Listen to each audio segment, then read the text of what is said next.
All right, everyone. Welcome to our A plus session today. The primary focus with this being the end of July, we are at the July 23rd, which means that there is only a week left for anyone that's going to be taking the 900 series exams. Okay, and since we have someone here that's going to be taking it, I'm going to try to put the focus there, at least for this session. Again, the other sessions, the last session that we did last week, the primary focus was the 1001 exam. So if that's what you're working on, don't forget those sessions are recorded. They're in the student forum. If you need me to show you how to find those, I'll do that in just a bit. Okay, so actually, let me get off of this one and bring up the other one. Just a second. Okay. All right. Security.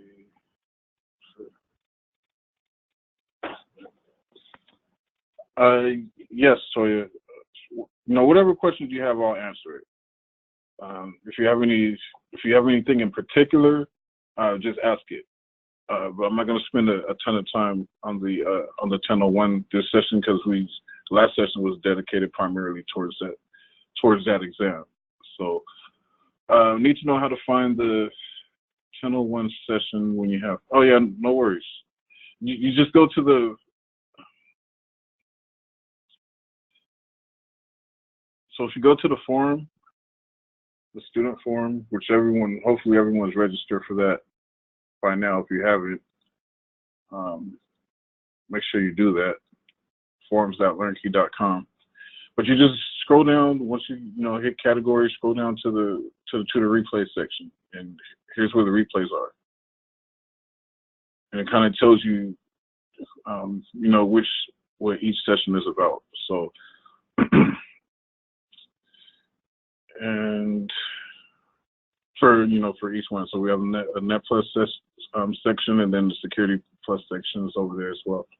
I'm not sure where the CI. Someone was looking for the CISSP sessions. I don't know if they're still doing them or not due to lack of people that are actually taking that exam. But I think the ones that they do have are on the YouTube page. Don't quote me on that. You just have to ask your vet rep. They should be able to tell you. Okay. All right. So anyway, I'm not going to give my spiel on the objectives this time because it's kind of redundant. I kind of do the same thing at the beginning of each session. So, you kind of have my idea on how the importance of these objectives and how to use them. And then there's also a video that I did under the new student zone in the forum that I was just showing that walks you through the importance of the objectives and how to use them. So I just want to kind of jump into it. All right. So firstly, before I get started, I do have some questions that we can do as a group, and they pertain to both exams. So it's not, it's a little bit more focused towards like software troubleshooting, but it's troubleshooting, which you're going to see on both exams anyway. So, but before I get to those, I just want to ask: is there anything in particular, any particular things that bothered you on the exam, or any concepts that you kind of want me to go over? Is there anything that confused you, or what was your take on the exam as a whole?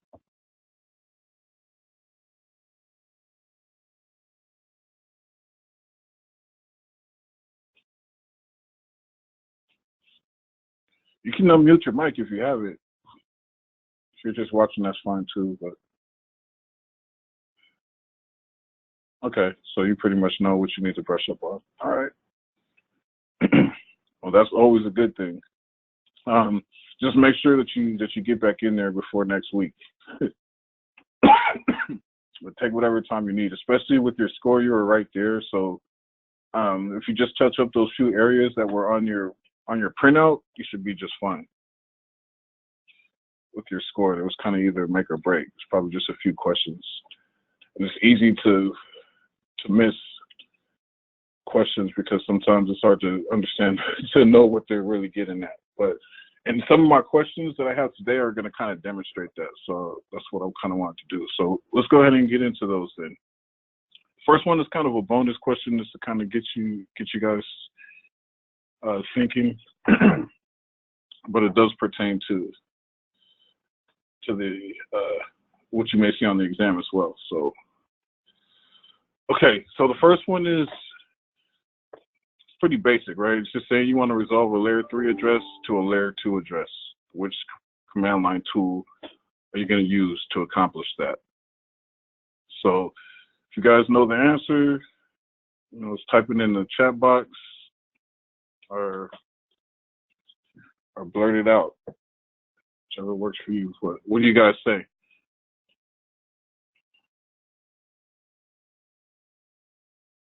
Choices are netstat, traceroute, radius, ARP, or CIDR, CIDR. We have a B. What else? B, a B. We have a netstat. Okay. We have an A. So mixed, pretty mixed here. Got another B. Okay. Anything else? Any other? We got a few more people in here. I like that you guys are guessing. That's what you have to do when you're sitting for the exam. You're not going to be able to Google. I can tell you that. You won't even be able to open up the command line. I can tell you that. We have a D. I tried it on one of my exams. I forgot. I think it was my 802 exam when I was certifying the first time. They asked me a switch question. I didn't know what it was. Right? I mean, there's too many switches to memorize all of them. So, I narrowed it down to like 2. But I wasn't sure, so I tried to pull a fast one and open up the command line to see if it would work. And of course, they disabled it. But hey, at least I tried, right? Okay.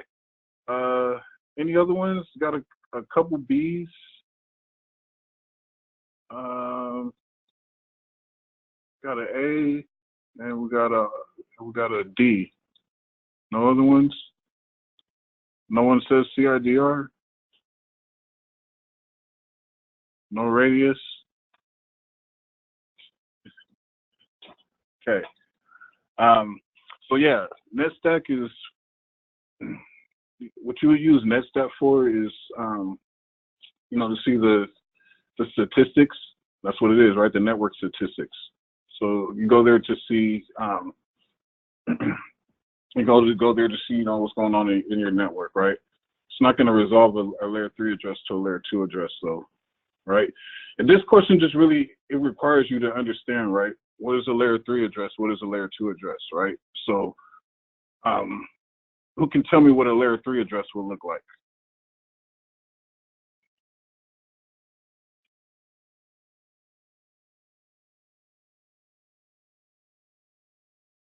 IP address, there you go, right? That's going to be your IP address, layer 3, right? That's where your routers are operating. So, yeah, so what you're basically saying is you want to take a layer 3 address, and then what's a layer 2 address?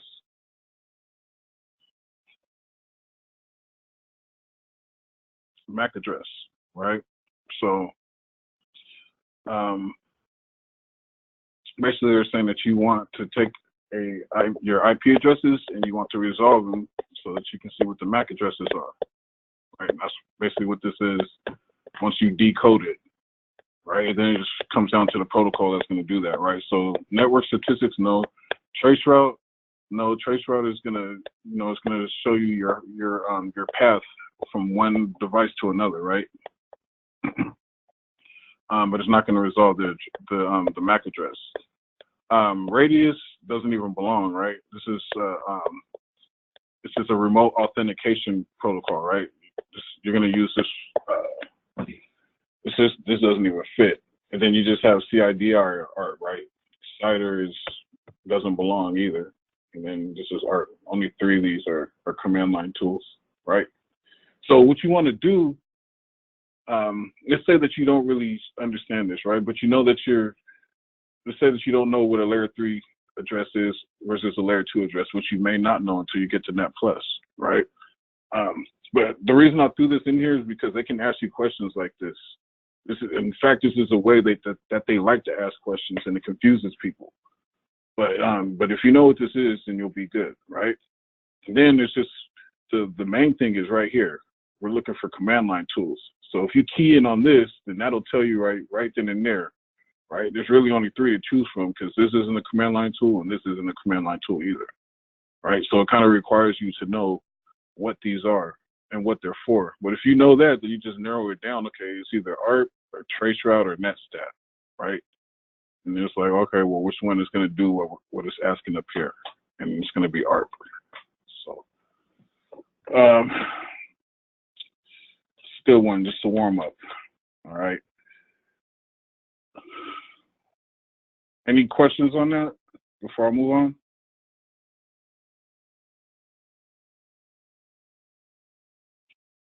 Okay. All right, here we go. Okay, so this is going to be more of a 902-ish type question, 902, 802, right? So we're talking about operating systems. So basically, saying we're running Windows 7 Pro. We want to be able to encrypt the full drive while out of town on business, right? You're going on a business trip, and one of the best practices, if you're taking your drive out of town, you want to encrypt it. That way, if someone gets their hands on it, they won't be able to, especially if it's a company computer, right? But anyway, so what's the easiest way to make this possible, right? We just want to be able to encrypt the drive, the entire drive, so it's secure while we're out of town. So the choices are, you can either upgrade to Windows 8.1 Ultimate or do nothing. BitLocker is already included in Windows 7 Pro, right? Or we have to do a clean install to Windows 7 Enterprise or upgrade to Windows 10 Pro. This one just kind of requires you to know the features of the operating systems, right? This is what this exam is really going to do. It's going to test your knowledge on more of the software side. Well, it's the same type of deal. If you don't know the answer, what you're doing is you're looking for what you know it isn't. Okay, so Brian says CD seems easier, right? And that's the thing. When you are taking this exam, and with you just being in there, I'm pretty sure you noticed this, because I noticed it. I saw this a lot. They're asking you questions, and they always give you this. There's something that, even though there's a few that you can do, and then there's normally something that doesn't belong, and I'll show you in just a second, right? But a lot of the times, especially on these troubleshooting questions, there's going to be at least 2 that will definitely work, right? And then it just boils down to, okay, well, which one are they looking for? And they'll give you a keyword, right? Easiest or best or first, whatever. What's the best next step? And that's going to kind of give away what you're looking at. And so, yeah, if you look at these, this is the one you can throw out, okay? Because you're not going to find Windows 8.1 Ultimate. Okay, so you can just toss that. BitLocker is not included in Windows 7 Pro. EFS is, but not BitLocker, right? So you do have to do something. So automatically you can toss these 2 out, and then it's kind of just like Brian said. Both of these will actually work. Which one's easiest? right? It's easier to do an upgrade than to do a clean install. So there you go, right? And that's kind of how you want to approach each of these, right? It's not just, today we're just featuring the, the 902, 1002 flavor, or, whatever you want to call it. But if this was a network exam, if it was security, right? If it's a 1001, you want to approach this the same way. Look for the word that's giving away what they're looking for. And if you're not sure exactly what it is, look for the stuff that you can throw out first. And then it makes your guess a little bit, your percentages go up at the very least, right? Because we know it's not this and we know it's not this. It can't be this and it can't be this. So it can be both of these. Which one is easiest? You see what I'm saying? So if this said which one is more effective, or, in that instance, I might want to go lean a little bit more to the clean install. I mean, here you get to keep a lot of stuff, right? But when you do a clean install, it's kind of like starting brand new, right? It's like, getting a new car as opposed to fixing the one that you already have. Like this is going to be a little bit more, obviously, this is going to give you a lot more features for one, right? So if it's which is the best way to do it, maybe clean install will lean towards clean install a little bit more.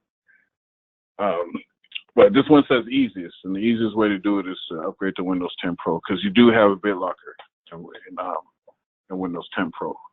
So, all right. Any questions there? This is a simple, just, know your operating systems and the features that come with it. This is something that you could probably see. Do you remember seeing a question like this, Brian? Something similar to this?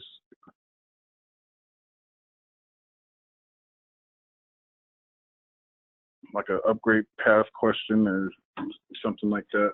There were a few about upgrade. Yeah, that I would expect on an exam too, upgrade paths. So, okay, let's move on to another one. All right, so this is one that just about everyone should be able to relate to at some point or another. Someone's ran into some type of malware, right? So after observing unusual resource activity, right, you're just seeing spikes and stuff, you suspect that a company PC running Windows 10 Pro is infected with malware. After quarantining the device, what is the next step? What is the next step? So, same deal. And I want to see some more guesses this time. If you don't know what it is, then just guess. There we go. Toya's always first out the gate. All right, so got a couple D's. All right.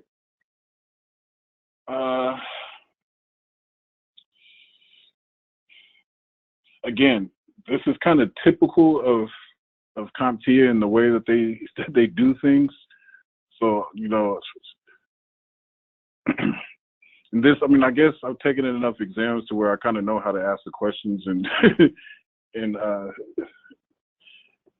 how to throw the answers out there. How many more do we have? We have a few D's. Oh, there we go. We got an A. Okay. I thought it was unanimous for a second. Got another A. Okay. Couple D's, couple A's. A. Okay. So far we're looking at D and we're looking at A. Awesome. I'm loving the activity, participation, loving it. Does anyone have any explanations, or is it just a guess?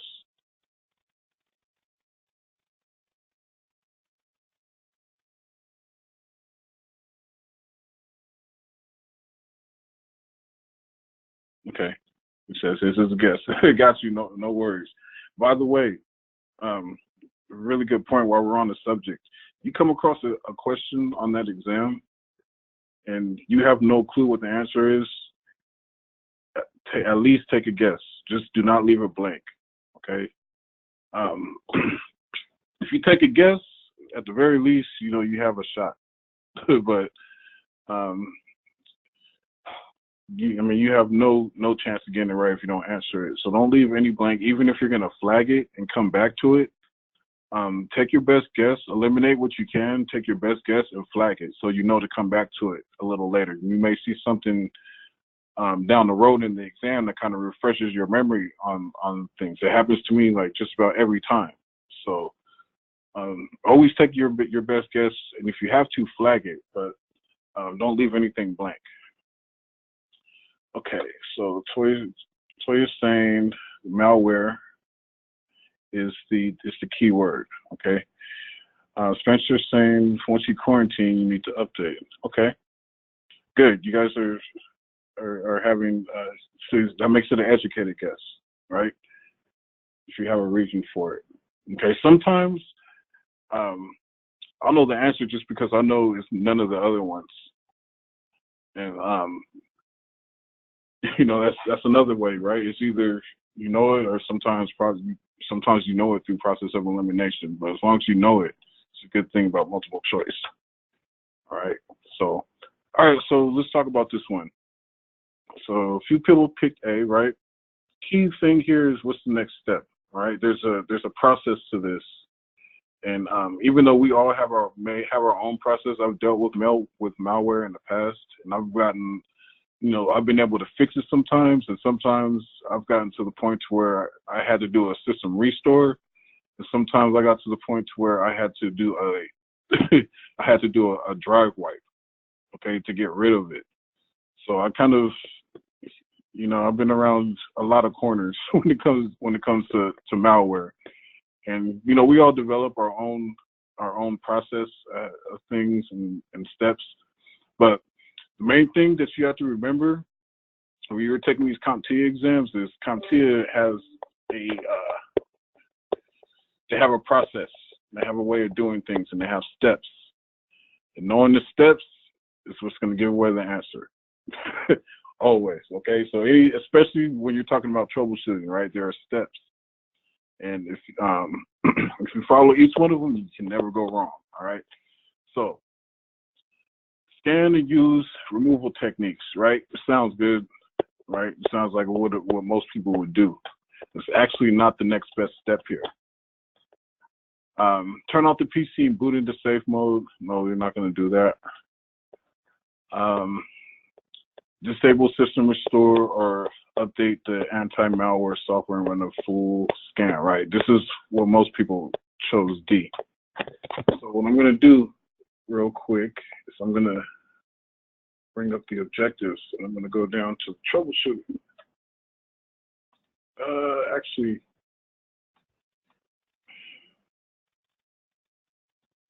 this one, this is where they are. Protect your restore point from the virus. Look at Matthew, right? So, here we go, right here, right? Virus removal. So, you see these steps. There's 7 steps here, right? And what I did is I threw a few of these in here, right? This is one I threw in there, right? But this wasn't the next step. The last point we were at was step 2, because I said we just quarantined the infected system, right? So the next step is disable system restore. Why? Because like Matthew said, we didn't identify what it was, right? We were just saying that it was malware, right? There's no specific type of malware, so there is a chance that the malware infected the restore points, right? Which means that if you try to restore, you're really not going to be doing anything, right? Because it's infected as well. So yeah, key phrase here, right? What is the next step? Last thing that we did was quarantine the device. So the next step is actually going to be C, disable system restore. Okay. The reason I threw a question like that in there is because CompTIA will do this to you. Okay. right? They will throw in the answer that looks like, oh, you know what? It has to be that, right? Run a scan, right? Update the anti-malware, run a scan. Yeah, I mean, I get it. You have to remember to follow the steps because it's easy to get confused, all right? And no worries if you got it wrong. Trust me, I'd have got it wrong too. You know, because me personally, you know, I probably run a scan. It doesn't say that you ran a scan. It says that you know, you quarantined, right? So, you know, I probably I wouldn't get the system restored yet. That's something I start thinking about down the line. And then, but that's not the way CompTIA is going to do things. Like I said, like I have my own experience, and a lot of times I was able to get rid of the stuff that I had and I had other methods of getting rid of it before, you know, the system restores when I got desperate, right? When I start running out of options. So I wouldn't think of it to use it that fast right off the bat. But with CompTIA, you have to remember to follow their steps. And that's the purpose of me throwing this question in here. Okay. It's very important to remember that there's ways that we do things, right? And there's ways that look right, and there's ways that CompTIA does things. And you have to remember, always pay attention to what they're asking, pay close attention to what the question says. And just remember, when you're thinking about things, try to think of it the way that they would do it. Mike is absolutely right. They're tricky. So you have to make sure, you know, a few of these questions that I gave you guys, they're tricky. And I mean, I'm not trying to confuse you guys. I'm trying to prepare you for what you can see when you go take the exam, because it drives a lot of people crazy. But, you know, that's the purpose of me doing this, right?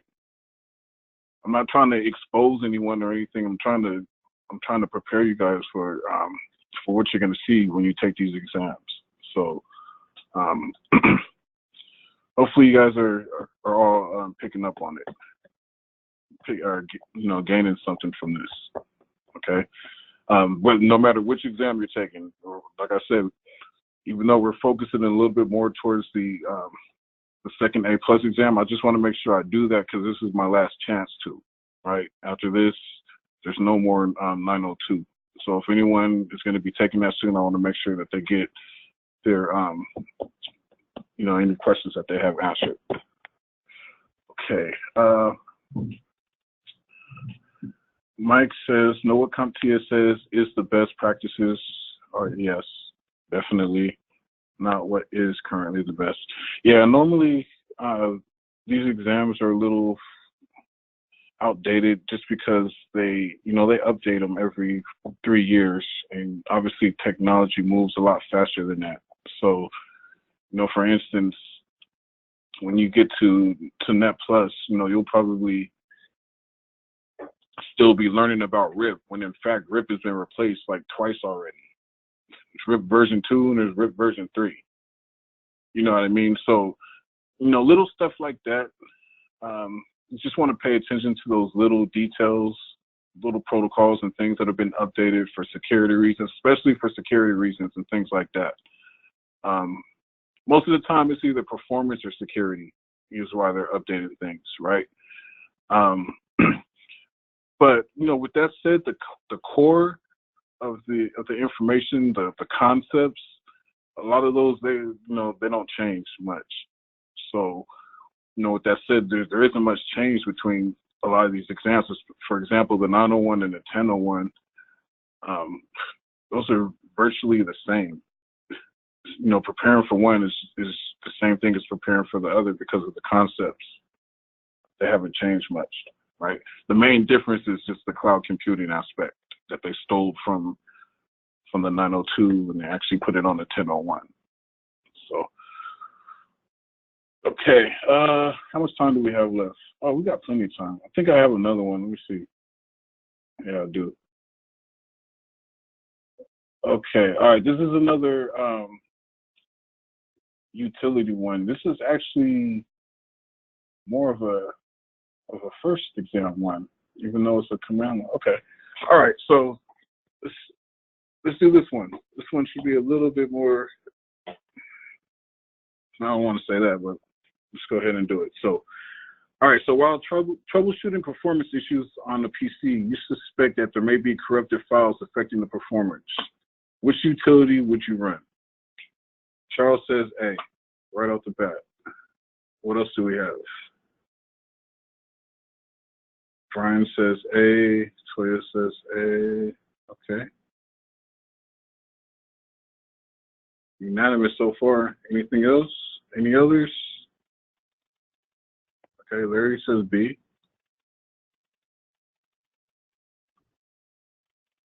No one else? Come on, there's 14 of you in here. Most of you should be working on the first exam, right? This is more of a first exam question. You're more likely to see this on the first exam. You can actually see it on both. So no, I'm not going to say that. This is an either or, more of an either or question actually. Okay, there we go. We got more of a variety now. We got some B's. Nice. All right, no one wants to run trace route?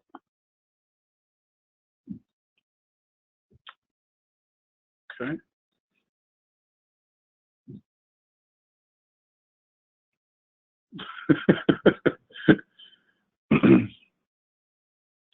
Matthew says B. Okay.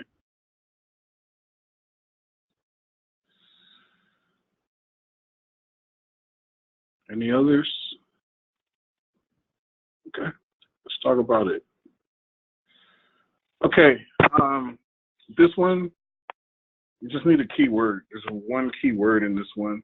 Actually, yeah, it's one key one. That kind of gives it away. Well, I thought I saw a C. No, I didn't. It's SSC. Okay. Yeah. So this one, check this actually, checks this sectors. Yeah, there you go. Right. So I was looking for an explanation. Charles gave one. He gave one. He gave a reason why it isn't. Check this, right? There we go. Getting explanations now. Awesome. Keep always, when you're taking the exam, give the explanation to yourself. But see, the explanation is kind of what reinforces your answer, right? It's this because this, right? Or it's not this because, no, it can't be this because of this, right? Or it can't be this one because of this. So one, like I said, always look for the key word that we're looking for, right? Troubleshooting, blah, blah, blah. Performance issue is key, right? Right? And then the other one is going to be utility, right? So obviously it has to be a utility, right? Command line utility or something like that. But the real key thing here is going to be corrupted files, right? That's what we're looking for, because that gives away, you know, which utility is going to not only look for corrupted files, but if it finds it, it's going to fix it, right? And half of you got it right. If you picked SFC, which was A, then yeah, you got it. That's what system file checker is for, right? If you have corrupted files, you run system file checker. It scans to find them, and if it does find them, then it fixes them, right?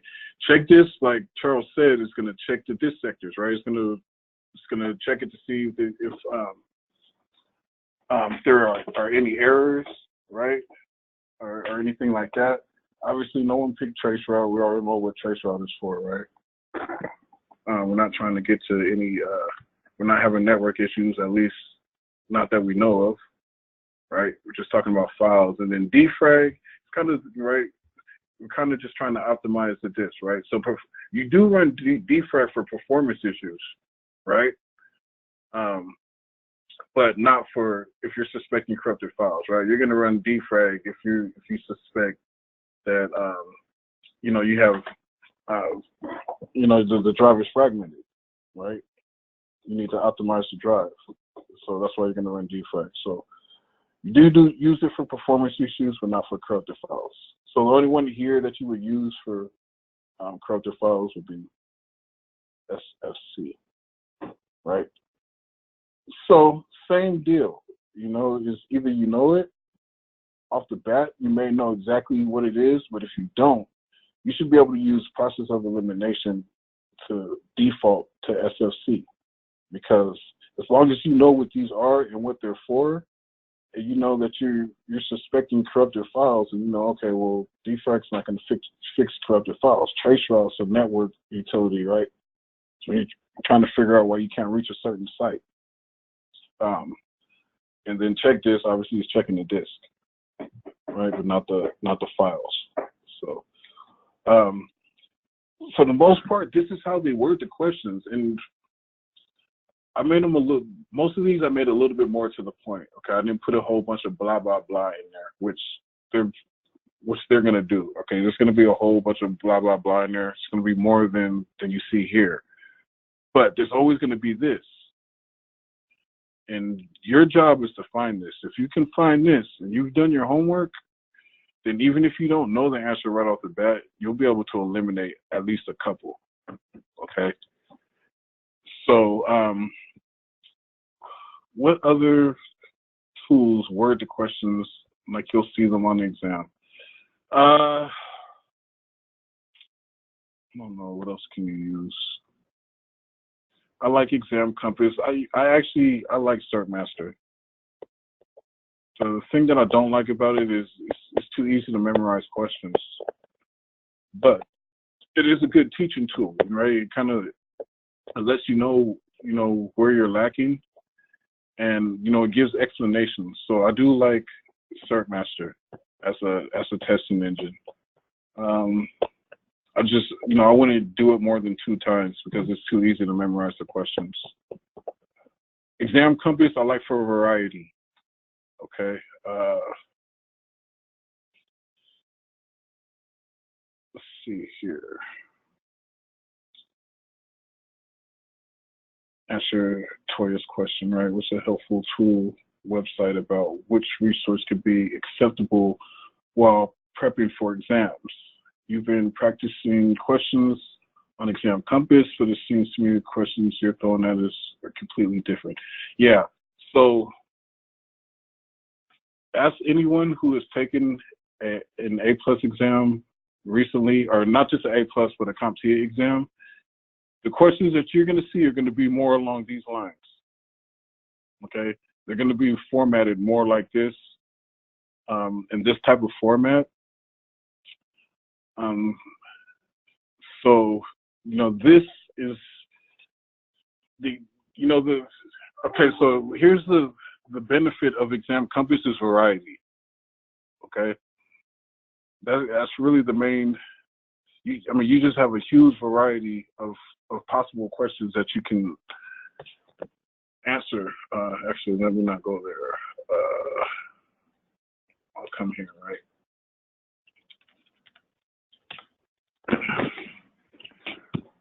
But these questions are more straight to the point, and that's I don't want to call it a downfall, but it kind of is, because the questions on the actual exam are not straight to the point at all. If you get one of those, you're lucky, and hopefully you get that one. any give me's that they give you, definitely make sure you get those easy ones. Like if they ask you a port question or something like that, if you know your ports, then that'll be a give me, or something like that. But for the most part, I don't know why this doesn't want to come up. Exam Compass is down. Okay. For the most part, you're gonna get questions like this. It's gonna seem like they're trying to confuse you, like they're trying to trick you, and they're not. They're just they're testing your comprehension. That's what these exams are about. It's about knowing. It's about being able to apply, right? That's why you get a scenario like this, right?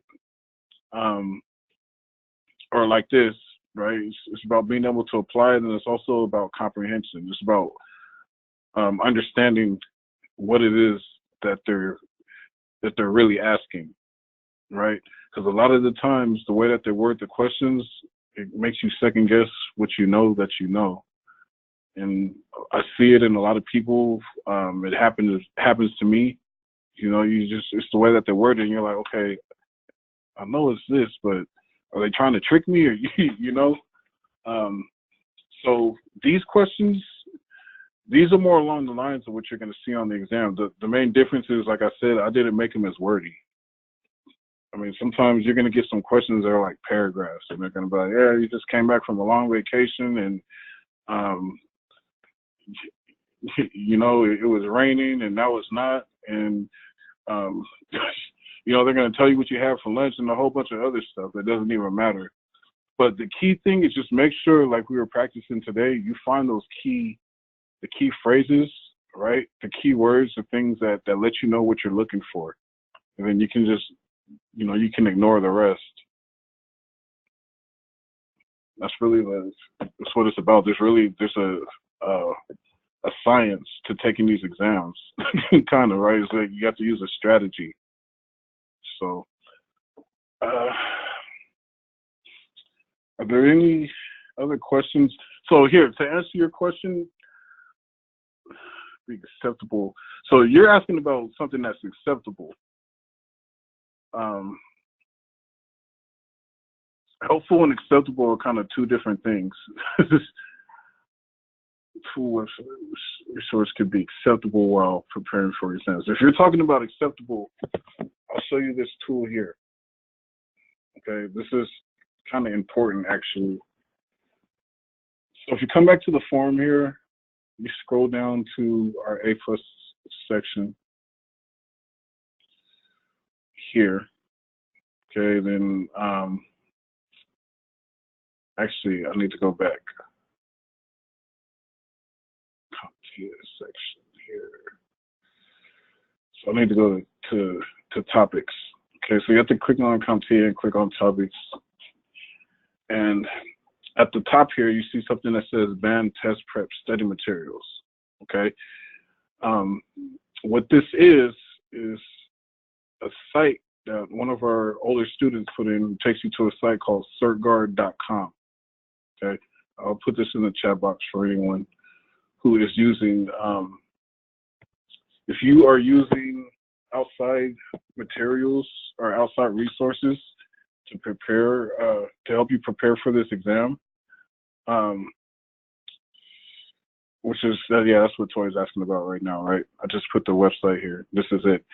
This is where you want to go, okay? If you're using outside resources, something outside of what LearnKey's providing you, you're not sure about it, you think that it may be a data dump or something that may get you banned or get your search revoked, type it in here, okay?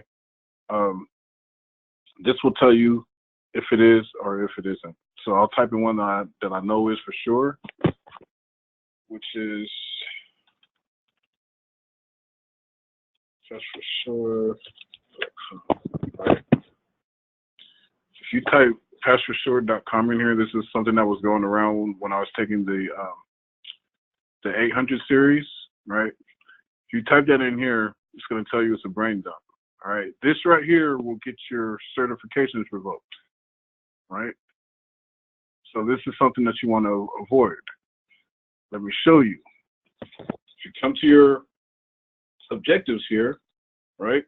Right here where it's telling you about the exam, if you scroll down to where it says CompTIA Authorized Materials Use Policy, if you scroll in here, it says you can't use brain dumps, right? If you get caught using brain dumps, you're going to get banned. You're going to get your certifications revoked, and you're going to get blackballed from CompTIA. You're not going to be able to take any of these certs, right? So I'm glad that you brought that up, because I'm not sure if I was recording last time I was talking about this, but yes, and I mean, I'm not trying to discourage you from using outside resources. It's something that I did. You know, I think the more resources that you use, the better chances you have of being as prepared as possible. So I do encourage it. I just want to make sure everyone understands you need to be careful. Okay. So what I would do is, if you come across a site and you think that it may be questionable, just run it through here. And if it says that it is, then leave it alone. But let's say, let's do LearnKey.com, right? LearnKey is good. So this is definitely a site that you want to bookmark, especially if you're someone like me that likes to go out to forums and I like to communicate with other people that are taking the same exam like you guys. You guys have to kind of have your own group, but there's other forums as well on social sites and things like that. So, I like to participate in those, and I've attended Professor Messer's his group sessions. They're pretty good. I like the way that he does that. So, there's a lot of resources out there. Just make sure that if something seems questionable, especially something that says that they have the test questions, if you come across the site that says they have the test questions, that's something that you want to avoid. That's what Pass for Sure was. It just, they had they had the question pool, and they were selling it to people, and people were trying to memorize it. The problem is it was like 900 questions in the pool, and you're only going to get 90 of it. So, what's the, what are the chances that you're going to memorize the 10% that are going to be on your exam? Who knows? You may see some on there, it may help you pass, but at the end of the day, once you get in the field, and it's going to show if you don't know what you're doing. So that's why I don't think the brain dumps will get you the cert, but your lack of experience will show if you're using brain dumps to pass exams. So anyway, yeah, good question, Toy. I'm glad you brought that up. Any other questions about that?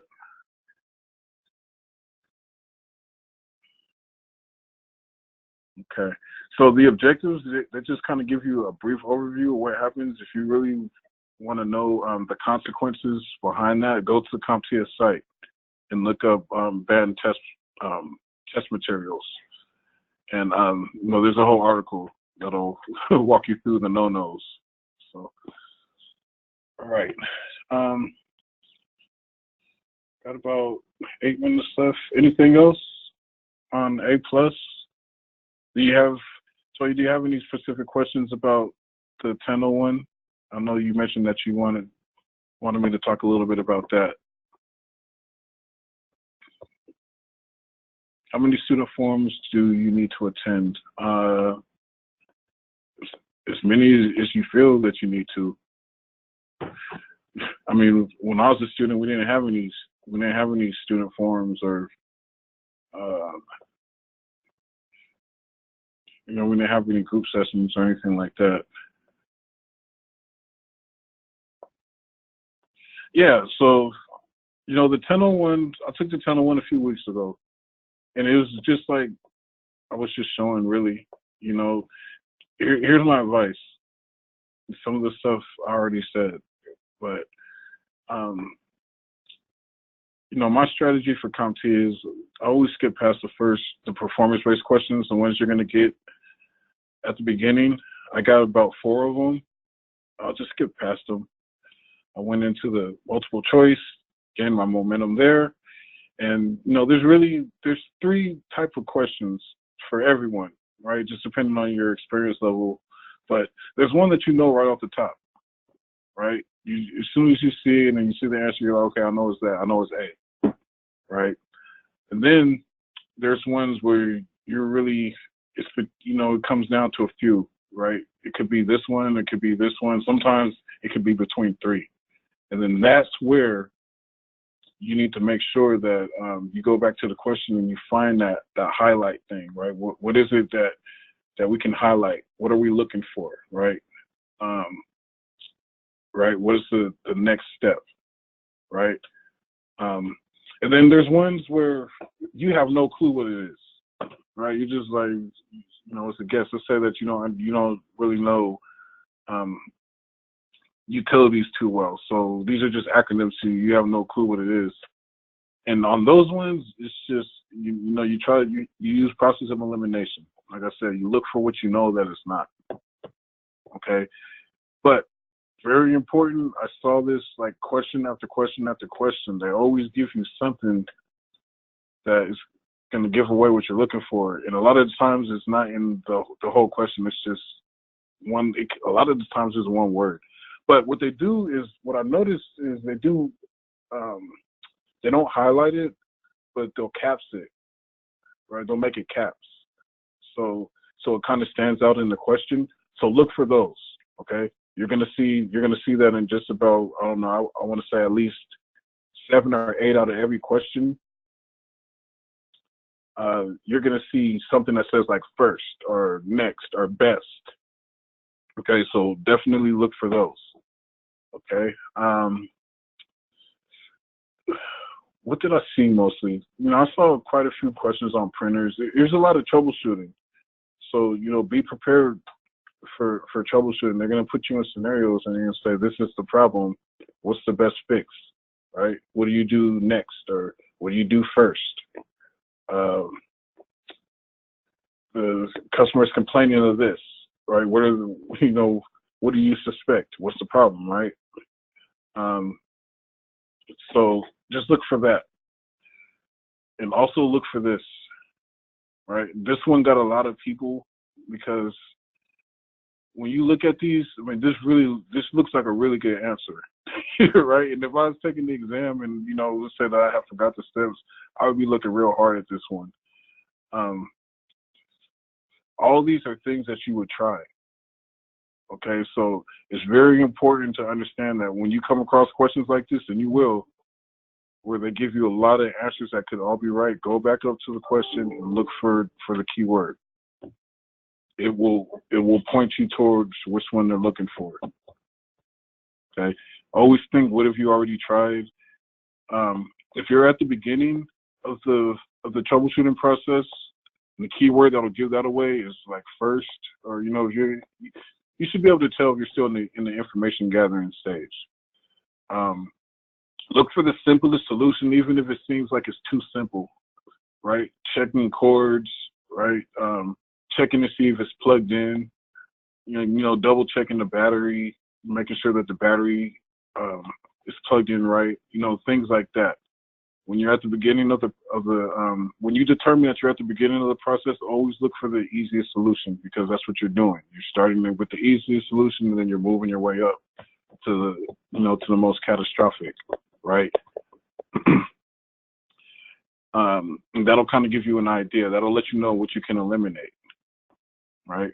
If you're more towards the end of the process, or if you're in the middle, then that's when you can eliminate the simple stuff, like the stuff that you probably already checked, right? So, there's a method to troubleshooting, and they test you on that, right? Not just knowing the information, but kind of understanding, what you should have done already if you're at this stage, or, things like that.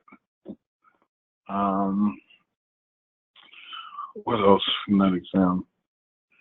What I would do is, because right after I took that exam, I gave a summary of it, of everything that I remembered. So I would go back to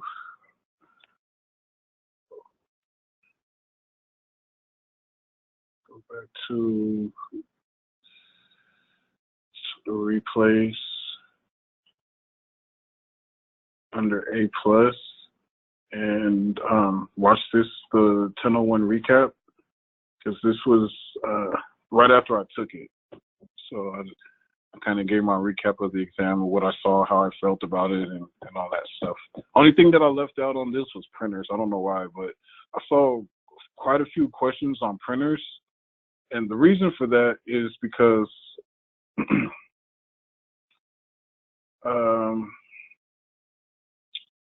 let me pull up the objectives.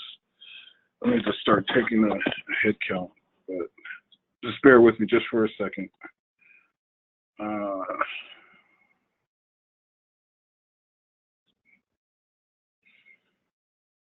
So the 1001.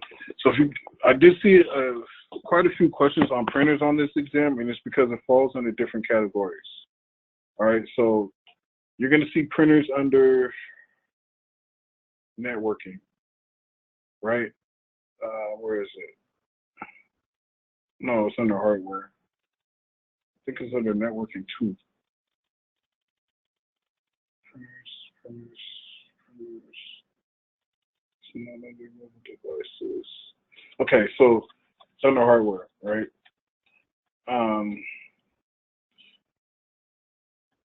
So you see it here, right? So 3.10, you see printers. It says, given a scenario, configure Soho multi-function devices / printers. So printers is included here. And then when you come down to 3.11, you have print technologies, right? So you have printers under 3.10 and 3.11, right? I'm sure you have it somewhere else too. We're just talking about printers specifically. Where is it? Oh, well. Anyway, you come down to troubleshooting and you'll see printers again, right? Troubleshoot printers. So that's why you see it, because it's in so many different sub-objectives instead of just being in one objective. Right here is troubleshooting. Another one is maintaining. Another one is installing. So printers and troubleshooting is something that you're going to expect to see. So just make sure you do your homework on printers, because it's something that it's going to stand out. You're going to see questions on printers. All right. Larry co-signs on that. He says he sees a lot of questions under troubleshooting now. Yeah. So that's something that you're going to see. All right. Any other questions?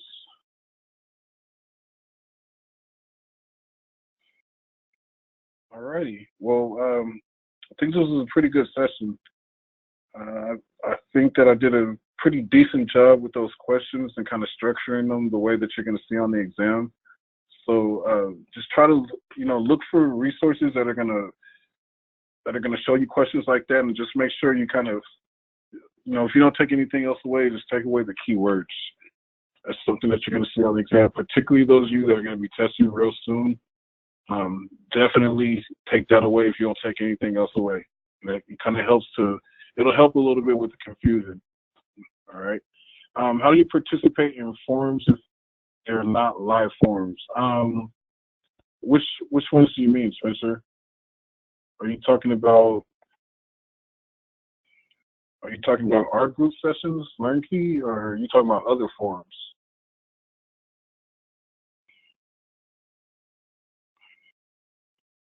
Okay, yeah, so the LearnKey forum is more of a kind of like a centralized data center. It's like a place where we just put resources and things. It's not really, there's not a lot of communication going on in this forum.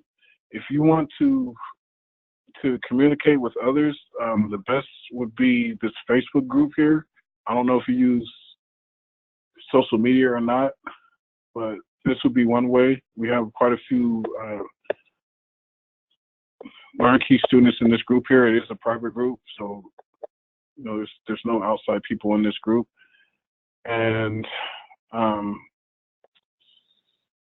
the other, this one is, like I said, it's more of a kind of a centralized spot just for info.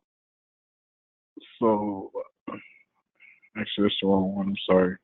It's just a place where we put like helpful links and resources and things that will help you, like the objectives and study guides and things like that are in here. But this isn't being, students aren't really communicating with each other in this. Another one is TeamViewer, which should be under individual group studies section. Yeah, under here. You can download TeamViewer and interact with other students. But yeah, if you're not on Facebook, I don't know. I mean, there's some forums on. You could go to Google and just type in CompTIA forums or something like that. I don't know what your counselor means when they're saying that you need time spent in forums. They may be talking about these group sessions that we do. But as far as forums, I've never heard of a folk rehab counselor requiring a student to spend time in forums.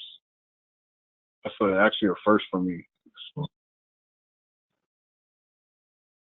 no worries. Any other questions or concerns?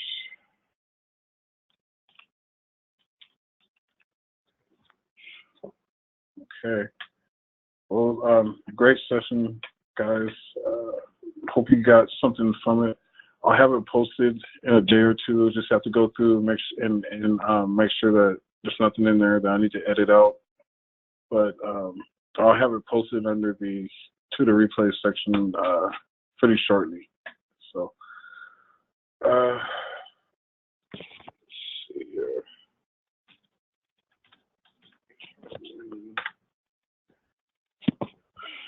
Let me get these names. Or actually, yeah. So let me go ahead and start recording.